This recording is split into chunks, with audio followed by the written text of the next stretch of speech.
మిత్రులందరికీ నమస్కారాలు. కాంగ్రెస్ పార్టీ ఈరోజు పార్లమెంట్ ఎన్నికలకు సంబంధించి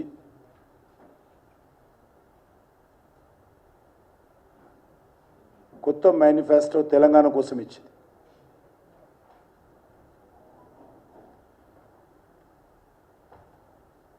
కాంగ్రెస్ పార్టీ గత శాసనసభ ఎన్నికల్లో ఇచ్చినటువంటి ఏ హామీ కూడా అమలు చేయకుండా ప్రజలకు వెన్నుపోటు పొడిచి ఈరోజు అసంబద్ధమైనటువంటి మరి ప్రజలను మభ్యపెట్టేటువంటి కొన్ని హామీలు ఇవ్వడం జరిగింది. అందులో వాళ్ళు ఇచ్చిన దాంట్లో సర్పంచులకు నేరుగా కేంద్ర నిధులు, అది ఆల్రెడీ అమలు జరుగుతూ ఉంది. ఇందులో కొత్తగా వీళ్ళు వెతకాల్సింది ఏం లేదు, గాడి గుడ్డు తప్ప. ప్రతి ఇంటింటికి సొంత విద్యుత్తు ఉత్పత్తి వ్యవస్థ. ప్రధానమంత్రి గారు ఇప్పటికే PM సూర్య ఘర్ ముఫ్తి బిజిలీ యోజన, ప్రతి ఇంటికి సోలార్ పవర్ విద్యుత్తు సంబంధించినటువంటి ఫెసిలిటీస్ కల్పించి బ్యాంకు రుణాల ద్వారా ఆ విద్యుత్ అంతా కూడా ఉచితంగా ప్రజలు ఉపయోగించుకునే విధంగా స్కీమ్ అమలు జరుగుతూ ఉంది. వీళ్ళు ఇచ్చింది ఏం లేదు, ఇది కూడా పెద్ద గాడిద గుడ్డు తప్ప. అంతర్జాతీయ ప్రమాణాలతో సాంస్కృతిక వినోద కేంద్రం, ఇప్పటికే Sangeet Natak academy branch open చేశాం. South India culture centre foundation వేశాము. అదేవిధంగా కేంద్ర ప్రభుత్వం తరఫున మన యొక్క పెద్ద కళామంటపం ఘంటసాల వెంకటేశ్వరరావు గారి పేరు మీద 26 కోట్ల రూపాయలతో కళామంటపం కూడా కేంద్ర ప్రభుత్వ నిర్మాణానికి మాజీ భారత ఉపరాష్ట్రపతి వెంకయ్యనాయుడు గారితో భూమి పూజ చేయించాం. రైల్వేలో సంబంధించి కోచ్ ఫ్యాక్టరీ గురించి మాట్లాడారు. ఇప్పటికే 3,000 మంది ఉపాధి కల్పించేటువంటి రైల్వే మ్యానుఫ్యాక్చరింగ్ యూనిట్, ఒక కోచే కాదు, వ్యాగన్స్ కావచ్చు, కోచెస్ కావచ్చు, రైల్ ఇంజన్స్ కావచ్చు తయారు చేసే విధంగా ఇంటిగ్రేటెడ్ రైల్వే మ్యానుఫ్యాక్చరింగ్ యూనిట్ ఈరోజు ప్రధానమంత్రి గారు ఫౌండేషన్ వేశారు. చాలా వేగవంతంగా నిర్మాణం జరుగుతుంది. బయ్యాలంలో ఉక్కు కర్మాగారం, వీళ్ళు ఇచ్చిన ఆమె కొత్త ఆమె కాదు. వీళ్ళు గతంలో 2013లో తెలంగాణ బైఫరేషన్ యాక్ట్ ఇది పెట్టారు. ఇది ఫీజిబిలిటీ కాదని అనేక రకాల రిపోర్ట్లు ఇచ్చాయి. ఇప్పుడు రేవంత్ రెడ్డి ఇచ్చినట్టే 2018లో కేసీఆర్ కూడా హామీ ఇచ్చాడు. కేంద్ర ప్రభుత్వం ఇవ్వకపోయినా రాష్ట్ర ప్రభుత్వమే బయ్యారంలో మేము స్టీల్ ఫ్యాక్టరీ పెడతాం రాష్ట్ర ప్రభుత్వ నిధులతో అన్నాడు. ఆయన ఇవ్వలేదు, ఈయన ఇవ్వలేదు. కాబట్టి ఈరోజు ప్రజలను మభ్యపెట్టేటువంటి మరొక బయ్యారం స్టీల్ ఫ్యాక్టరీ హామీ ఈరోజు మన ముందు కనిపిస్తూ ఉంది. ఏపీలో కలిపినటువంటి 5 గ్రామాలకు తెలంగాణ తీసుకురావడం. రేవంత్ రెడ్డి పాపము రాసిస్తున్నాడో తప్పో ఆయన తప్పో తెలియదు, కానీ కాంగ్రెస్ పార్టీ ఎవరు కలిపారని అడుగుతా ఉన్నాను. ఇది బైఫర్కేషన్ యాక్ట్లో ఎవరు పెట్టారు? కాంగ్రెస్ పార్టీ కదా పెట్టింది, భారతీయ జనతా పార్టీ కాదు కదా. మీరే కదా బైఫర్కేషన్ యాక్ట్లో పెడితే 2014 ఎన్నికల ప్రణాళికలో కూడా కేసీఆర్ దీన్ని తీవ్రంగా విమర్శిస్తూ మేనిఫెస్టోలో పెట్టాడు. మా గ్రామాలు అన్యాయంగా తీసుకుపోయి అందరికి ఇచ్చారని. అప్పటికి బీజేపీ ప్రభుత్వం రాలా. మరి ఈరోజు మళ్ళీ ఏదో హామీ ఇస్తున్నారు కొత్తగా. రామగుండం మనుగురు కొత్త రైల్వే 3,600 కోట్ల రూపాయలతో 200 కిలోమీటర్ల పొడవున చేపట్టినటువంటి ప్రాజెక్టుకి ఇప్పటికే కేంద్ర ప్రభుత్వం ఫైనల్ లొకేషన్ సర్వే పూర్తి చేస్తున్నాం. మేము దాన్ని బట్టి మేము ఫాలో చేస్తున్నా. నేను ఇలా ఏదో కొత్తగా ఇస్తున్నట్టు, ఏదో ఇస్తామన్నట్టు రైల్వేల గురించి మాట్లాడే నైతిక హక్కు లేదు వీళ్ళకు. వీళ్ళ హయాంలో రైల్వేలకు సంవత్సరానికి ఎంత కేటాయింపులు ఉండేది, మోడీ గారు వచ్చిన తర్వాత ఎంత కేటాయింపులు వచ్చిందో రేవంత్ రెడ్డి చర్చకు రావాల్సిందిగా సవాల్ చేస్తా ఉన్నాను. సైనిక్ స్కూల్ మాట్లాడుతూ ఉన్నాడు. నరేంద్ర మోడీ గారు ప్రభుత్వం వచ్చిన తర్వాత వరంగల్లో ఎల్కుర్తి గ్రామంలో 2014లోనే 2017లోనే సైనిక్ స్కూల్ మంజూరు చేశాం మేము. కానీ దుర్మార్గంగా కాంగ్రెస్ పార్టీ ప్రభుత్వము ఈరోజు మాట్లాడుతూ ఉంది. అప్పుడు ఉన్నటువంటి బీఆర్ఎస్ సహకరించని కారణంగా ఇప్పటికి కూడా సైనిక్ స్కూల్ మంజూరై ఉన్నది తెలంగాణకు. నవోదయ విద్యాలయాల సంఖ్య రెట్టింపు, దానికి సంబంధించి క్యాబినెట్ రెడీగా ఉంది. ఇలా ఏం చేయాల్సింది లేదు, ఇలా గవర్నమెంట్ వచ్చేది లేదు, సచ్చేది లేదు. కాబట్టి మేమైతే తప్పకుండా నవోదయ విద్యా సంస్థలను మేమే ఆల్రెడీ క్యాబినెట్ అప్రూవల్ అయింది. ఆల్మోస్ట్ ఫైనల్ క్యాబినెట్లో ఫైనల్ అయిపోతే అది వచ్చేస్తుంది. నేషనల్ ఏవియేషన్ యూనివర్సిటీ అంటారు. కేంద్ర ప్రభుత్వం హైదరాబాద్లో ఈ దేశంలోనే మొట్టమొదటి civil aviation research organisation CARO సంస్థను మంజూరు చేశాం, నిధులు కేటాయించాం. ఇన్స్టిట్యూట్ ఆల్రెడీ నిర్మాణం పని పూర్తయిపోయింది. ప్రధానమంత్రి గారు స్వయంగా పూర్తి చేశారు. నేను ఒక్కటే కాంగ్రెస్ పార్టీ జాతీయ నాయకత్వాన్ని, కాంగ్రెస్ పార్టీ ముఖ్యమంత్రిని ప్రశ్నిస్తూ ఉన్నాను. ఈరోజు రాష్ట్రంలో ఎక్కడ చూసినా వాళ్ళు ఈరోజు బోర్డులు పెడుతున్నారు. ఇవన్నీ బోర్డులు ఎక్కడ చూసినా కూడా గ్యారంటీల విషయంలో కాంగ్రెస్ పార్టీ తెలంగాణకి ఏం చేసింది ఈ 5 నెలల్లో ఇవన్నీ బోర్డులు పెడుతున్నారు. ఎంత అబద్ధమంటే ప్రజలు నవ్వుకుంటారు అనే సిగ్గు కూడా వాళ్ళకి లేదు. ప్రజలు అసహించుకుంటారు అనేటువంటి ఆలోచన కూడా ఈ ప్రభుత్వానికి ఇక ముఖ్యమంత్రికి లేదు. ఏ ముఖం పెట్టుకొని మీరు ఇవన్నీ చేశారని ప్రజలు చెప్పుకుంటారో నాకైతే అర్థం కాలేదు. మార్పు మొదలైంది అన్నారు. ఏం మార్పు మొదలైందని అడుగుతా ఉన్నాను. తెలంగాణలో ఏమి మార్పు మొదలైంది? కల్వకుట్ల కుటుంబ పాలన పోయి మరొక కుటుంబ పాలన వచ్చింది. సోనియా గాంధీ కుటుంబ పాలన వచ్చింది. అది ఒక కుటుంబ పాలన పోయి ఇంకో కుటుంబ పాలన రావడం మార్పా అని అడుగుతా ఉన్నాను. అప్పుడు కేసీఆర్ హామీలు ఇచ్చి మసిబూసి మారడికాయ చేసేవారు. ఇప్పుడు రేవంత్ రెడ్డి హామీలు ఇచ్చి గాడిద గుడ్డిస్తున్నాడు ప్రజలకు.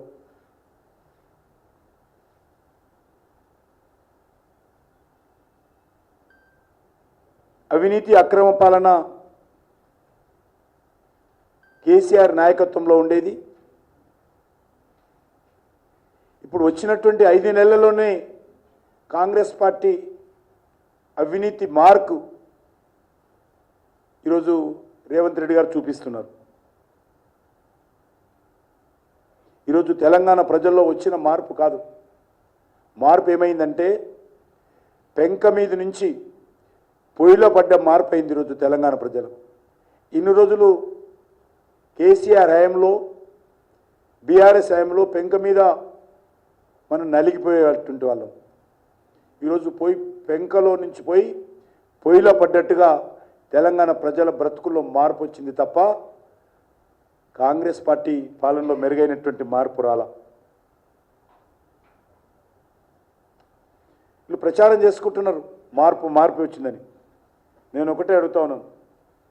ఈరోజు ఇందులో ఫస్ట్ పేజీలో అంటే హోర్డింగ్స్, ఈ పార్లమెంట్ ఎన్నికలకు సంబంధించినటువంటి హోర్డింగ్స్ ఇవన్నీ కూడా నేను ఫోటో తెప్పించాను.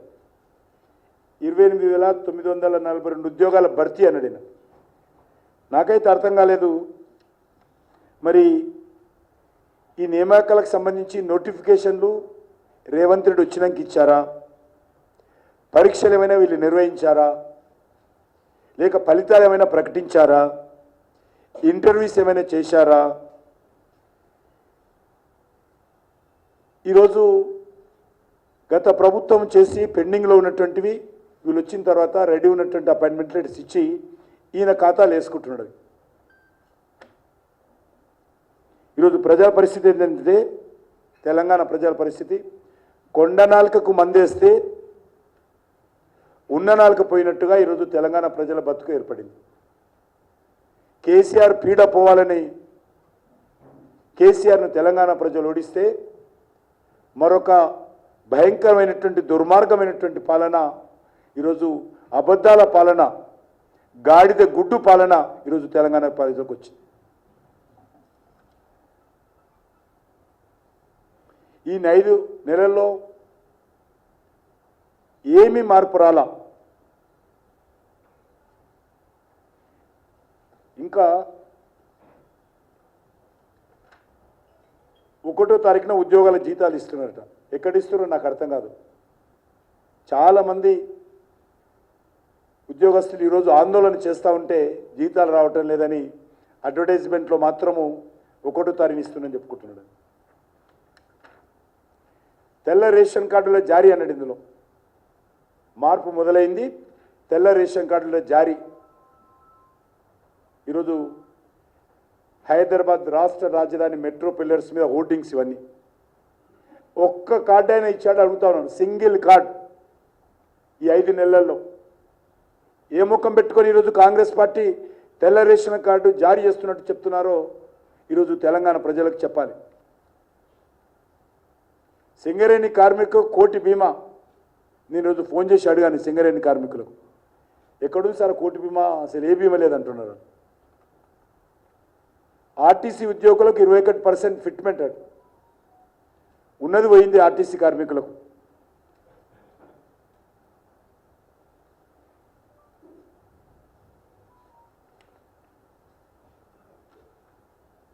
మహిళా సంఘాలకు వడ్డీ లేని రుణాలు ఏ ఒక్క సంఘానికైనా ఇచ్చారు అడుగుతాను. ఇప్పటికైనా ఒక్క సంఘానికి పోని. ఎట్లా మీరు ఇంత భయంకరంగా హోర్డింగ్స్ పెట్టుకుంటారు?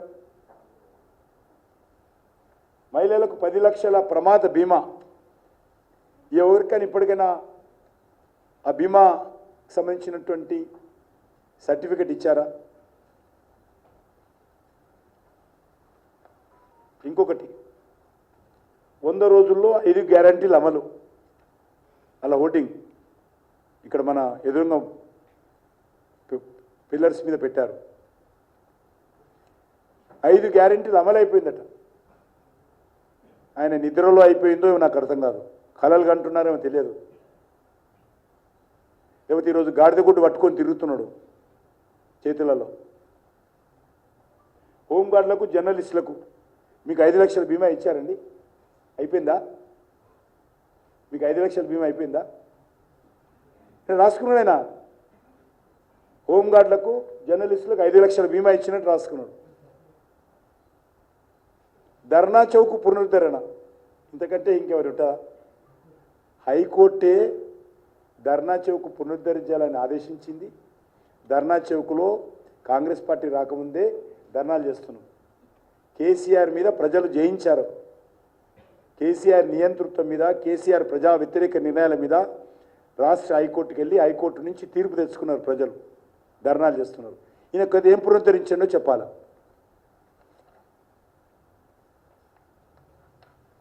హైదరాబాద్ అభివృద్ధి రాసిండు 58,000 కోట్లతో మూసి అభివృద్ధి. ఎక్కడ జరిగిందో 58 కోట్లైనా 58 పైసలు కూడా ఖర్చు పెట్టలేదు. ఎలివేటెడ్ కారిడార్లు 2 మేము చేసిన దానికోసం రాజ్నాథ్ సింగ్ గారు అనేక సార్లు మాట్లాడి ల్యాండ్ క్లియరెన్స్ ఇస్తే అది కూడా ఆయన ఖాతాలో వేసుకున్నాడు.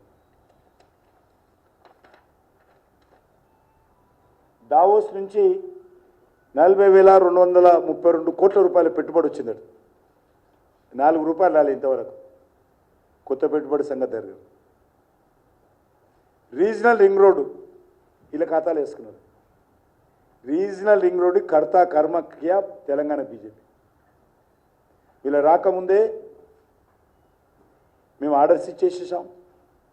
ల్యాండ్ అక్విజిషన్ సంబంధించినటువంటి ప్రాసెస్ మొదలైంది. సబ్ కలెక్టర్స్ ఆఫీసర్ని ఎస్టాబ్లిష్ చేశారు. ల్యాండ్ అక్విజిషన్ సంబంధించి పూర్తిగా సర్వే కూడా చేశాము. రీజనల్ రింగ్ రోడ్ వీళ్ళకి ఎట్లా వేసుకుంటారో వీళ్ళ ముఖానికి నాకు అర్థం కాదు. ఇంత అన్యాయంగా కాంగ్రెస్ పార్టీ ప్రభుత్వం వివరిస్తుంది.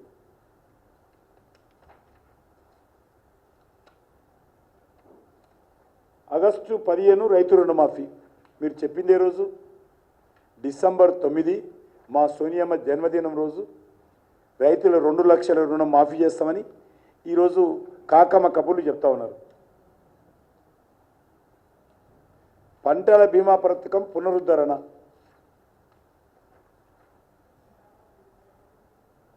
ఇంకొకటి ఎన్టీపీసీ రామగుండం 2వ యూనిట్. ఇందులో వాళ్ళది ఏం లేదు. ఇందులో ఇప్పటికే కేంద్ర ప్రభుత్వము నరేంద్ర మోడీ గారు స్వయంగా 800 మెగావాట్లు ఆయననే వచ్చి ఆయననే దాన్ని జాతికి అంకితం చేయడం జరిగింది. మళ్ళీ ఇందులో రాసుకుంటారు అది పూర్తి చేసినట్టు.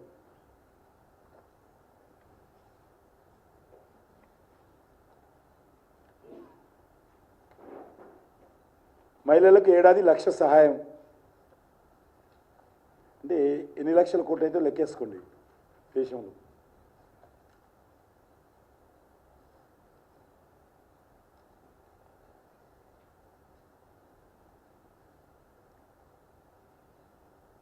కౌలు రైతులకు 12,000 అంటే 5 గ్యారెంటీల అమలు ఇదొకటి. కౌలు రైతులకు 12,000. అదేవిధంగా రైతు కూలీలకు 12,000, ఎకరానికి 15,000. ఇవన్నీ కూడా గ్యారెంటీలో ఉన్నాయి. 500కే సిలిండరు. ఎంతమందికి ఇచ్చారో చెప్పాలి. ఈరోజు తెల్ల రేషన్ కార్డుల డాటా ఆల్రెడీ రాష్ట్ర ప్రభుత్వం దగ్గర ఉన్నది. మీరు నిజంగా చిత్తశుద్ధి ఉంటే అందరికీ 500 రూపాయలకు సిలిండర్ ఇవ్వాలి. ఇవ్వకుండా అనేక రకాల తిరకాసులు పెట్టి మరి అందరికి కాదు కొందరికే, కొందరి కాదు మరికొందరికే అనే విధంగా నీరు గార్చి తూట్లు పొడిచారు ఈ యొక్క 500 సిలిండర్ పథకాన్ని. సిలిండర్ రాలేదు కానీ మరి ఈరోజు ప్రభుత్వం మాత్రం చాలా గొప్పలు చెప్పుకుంటుంది. ఉచిత విద్యుత్తు అందరికీ బిల్లు వస్తూ ఉన్నాయి. ఉచిత విద్యుత్ ఎక్కడ కూడా అమలు జరగడం లేదు.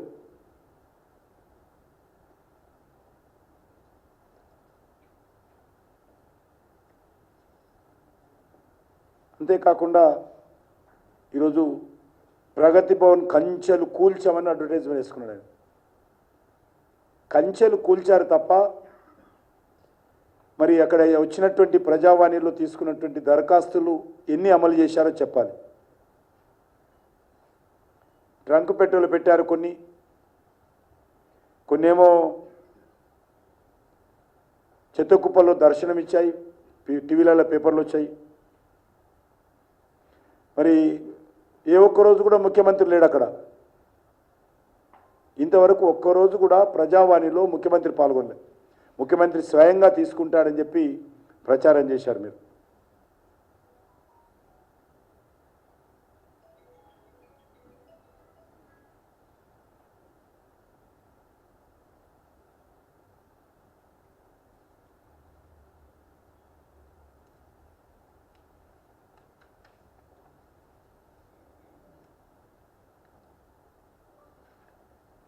గతంలో శాసనసభ ఎన్నికలప్పుడే ఇచ్చినటువంటి ఏ హామీ కూడా కాంగ్రెస్ పార్టీ అమలు చేయలేదు. పూర్తిగా కాంగ్రెస్ పార్టీ ప్రభుత్వము, ముఖ్యమంత్రి రేవంత్ రెడ్డి పూర్తిగా వైఫల్యం చెందాడు. న్యాయంగా 100 రోజుల్లో అమలు చేస్తామన్నటువంటి 6 గ్యారెంటీలు అమలు చేయనటువంటి మరి ఈ యొక్క దద్దమ్మ ప్రభుత్వము, చేతగాని ప్రభుత్వము, మోసం చేసే ప్రభుత్వము, ప్రజలను వెన్నుపోటు పొడిచే ప్రభుత్వము ఈరోజు లోక్సభ ఎన్నికల్లో ప్రజలను ఓటు అడిగేటువంటి నైతిక హక్కు లేదు. అందుకే ఈరోజు తన వైఫల్యాలను కప్పిపుచ్చుకోవడం కోసము, తన వైఫల్యాల నుంచి ప్రజల దృష్టిని మళ్లించడం కోసము, తన చేతగాని తనాన్ని దాచిపెట్టుకోవడం కోసము ఈరోజు భారతీయ జనతా పార్టీ పైన బురద జల్లేటువంటి ప్రయత్నం చేస్తూ ఉన్నారు. అందుకే గత శాసనసభ ఎన్నికల్లో ఇచ్చినటువంటి ఏ ఒక్క హామీ అమలు చేయలేదు. ఇప్పుడు తెలంగాణ ఎన్నికల ప్రణాళిక లోక్సభ ఎన్నికలకు సంబంధించి అనేది ఇందులో ఏమాత్రం పసలేనటువంటి, ఇప్పటికే భారతీయ జనతా పార్టీ అమలు చేస్తున్నటువంటి, ఇప్పటికే భారతీయ జనతా పార్టీ ప్రభుత్వంలో ప్రాసెస్లో ఉన్నటువంటి ఈరోజు ఇచ్చారు. నేను అడుగుతా ఉన్నాను, ఇంకా ఏమైనా ఆశ ఉందేమో నాకు అర్థం కావడం లేదు కాంగ్రెస్ పార్టీ.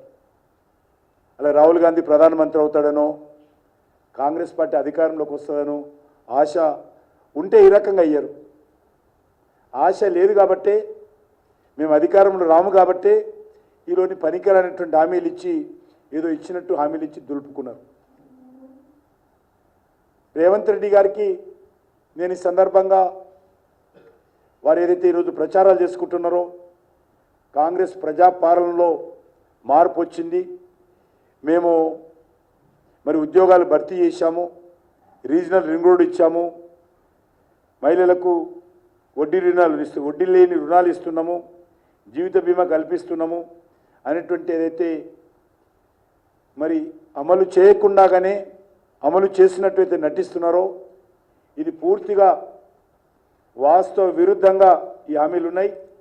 ఖచ్చితంగా తెలంగాణ ప్రజలందరూ కూడా కాంగ్రెస్ పార్టీ నాయకులు గ్రామాలకు వచ్చినప్పుడు, ముఖ్యంగా రైతులు కాంగ్రెస్ పార్టీ నాయకులను నిలదీయాల్సిందిగా నేను కోరుతా ఉన్నాను.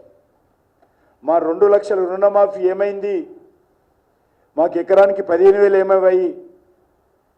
మా యొక్క కౌలు రైతులకు 15,000 ఏమైంది? రైతు కూలీలకు 12,000 ఏమైంది? ధాన్యం 500 బోనస్ క్వింటాల్కి ఏమైంది? మహిళలకు 2,500 రూపాయల నెలకి ఏమైంది? నిరుద్యోగ యువకులకు 4,000 రూపాయల నెలకి ఏమైంది? తులం బంగారం ఏమైంది? వీటన్నిటిపైన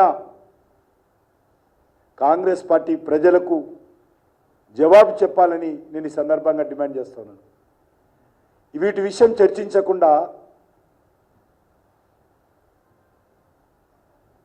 భారతీయ జనతా పార్టీ పైన ఈరోజు అనేక రకాల వాస్తవాలకు విరుద్ధమైనటువంటి, కనీస నైతిక విలువలు లేకుండా, కనీసమైనటువంటి పద్ధతులు లేకుండా ఈరోజు రేవంత్ రెడ్డి మరి ఈరోజు గ్రామాలలో ఎన్నికల ప్రచారంలో మాట్లాడుతూ ఉన్నారు. ఎందుకంటే కాంగ్రెస్ పార్టీ రేవంత్ రెడ్డి కాళ్ళ కింద భూమి కదులిపోతూ ఉంది, కొట్టుకుపోతూ ఉంది. నరేంద్ర మోడీ గారి సునామీలో తెలంగాణలో కూడా మెజార్టీ సీట్లు భారతీయ జనతా పార్టీ గెలవబోతూ ఉంది. కాబట్టి ఈరోజు ఏదో రకంగా భారతీయ జనతా పార్టీ మీద దాడి చేసి కొన్నైనా గెలవాలి, తన కుర్చీ నిలుపుకోవాలనేటువంటి కుట్రతో ఈరోజు లేని అబద్ధాలు ఈరోజు మాట్లాడుతూ ఉన్నారు. అందుకే భారతీయ జనతా పార్టీ తరఫున నేను తెలంగాణ ప్రజలను కోరుతా ఉన్నాను, అడుగడుక్కు కాంగ్రెస్ పార్టీని అడ్డుకోవాలి. నాకు పూర్తి విశ్వాసం ఉంది, వచ్చేటువంటి పార్లమెంట్ ఎన్నికల్లో భారతీయ జనతా పార్టీ డబుల్ డిజిట్లో అత్యధికమైనటువంటి స్థానాలు సంపాదించబోతా ఉన్నాం. రోజు రోజుకు భారతీయ జనతా పార్టీ గ్రాఫ్ పెరుగుతూ ఉంది. స్పష్టంగా అది అన్ని ప్రాంతాల్లో కనిపిస్తుంది. ఎన్నికలకు ముందే టీఆర్ఎస్ పార్టీ కాడి పడేసింది, బీఆర్ఎస్ పార్టీ చేతులెత్తింది. కాంగ్రెస్ పార్టీ ఎమ్మెల్యేలు తిరిగే పరిస్థితి లేదు, గ్రామాలలో ప్రజలు వేసే ప్రశ్నలకు జవాబు చెప్పే పరిస్థితి లేదు. గ్రామాలలో కరెంటు కోతలు, గ్రామాలలో మంచినీటి ఎద్దటి విపరీతంగా ఈరోజు ఉన్నది. మరి 5 నెలల పైగా అధికారంలోకి వచ్చినటువంటి కాంగ్రెస్ పార్టీ మొదటి క్వార్టర్లోనే తమ సత్తా ఏందో చూపించారు. కాంగ్రెస్ పార్టీ అంటే కరప్షన్, కాంగ్రెస్ పార్టీ అంటే కరువు, కాంగ్రెస్ పార్టీ అంటే మరి మోసం, కాంగ్రెస్ పార్టీ అంటే దగా, కాంగ్రెస్ పార్టీ అంటే ఫ్యామిలీ రూల్, కాంగ్రెస్ పార్టీ అంటే ప్రజలను మభ్యపెట్టడం అనేది అయితే ఉన్నదో అది తెలంగాణలో కూడా రుజువైంది, అంతకుముందు కర్ణాటకలో రుజువైంది, అంతకుముందు హిమాచల్ ప్రదేశ్లో రుజువైంది. గ్యారంటీల పేరుతో తెలంగాణ ప్రజలకు గాడిద గుడ్డు మరి ఈరోజు ఇచ్చాడు. నాకు ఈరోజు చూస్తే అర్థమవుతున్నది, కాంగ్రెస్ పార్టీ చేయి గుర్తు కూడా మార్చుకున్నట్టుంది. ఎన్నికల ప్రచారంలో రేవంత్ రెడ్డి గారు నెత్తిలో గాడిద గుడ్డు పెట్టుకొని తిరుగుతున్నాడు. అందరూ అనుకుంటున్నారు కాంగ్రెస్ పార్టీ చేయి గుర్తు మార్చుకొని గాడిద గుడ్డు పెట్టుకున్న గుర్తు అనుకుంటున్నారు. కాబట్టి గాంధీ భవన్లో కూడా గాడిద గుడ్డు పెట్టారు. గాంధీ భవన్లో చేయి గుర్తు పెట్టుకోవాలి ఎలక్షన్స్ అప్పుడు, కానీ గాడిద గుడ్డు పెట్టుకున్నారు. గ్రామాల్లో తిరుగుతున్నప్పుడు ముఖ్యమంత్రి గారు చేయి గుర్తు చూపించాలి, కానీ నెత్తిలో గాడిద గుడ్డు పెట్టుకొని తిరుగుతున్నాడు. అంటే వీళ్ళు చేయి గుర్తు మార్చుకొని గాడిద గుడ్డు పెట్టుకున్నారా అనేది ఈరోజు తెలంగాణ ప్రజలు అనుమానం వ్యక్తం చేస్తూ ఉన్నారు. ధన్యవాదాలు.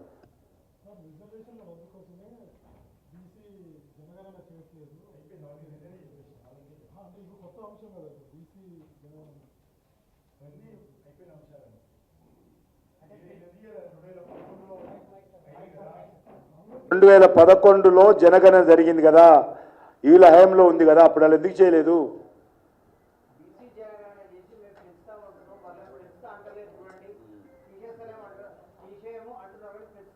ఎవరికి పెంచుతామంటున్నారు? అన్కాన్స్టిట్యూషనల్ సమాజానికి పెంచుతామంటున్నారు. రాష్ట్ర హైకోర్టు ఏది తీర్పిచ్చిందో దాన్ని ఏదో కప్పదాటుడు వైఖరి మాట్లాడుతూ ఉన్నారు.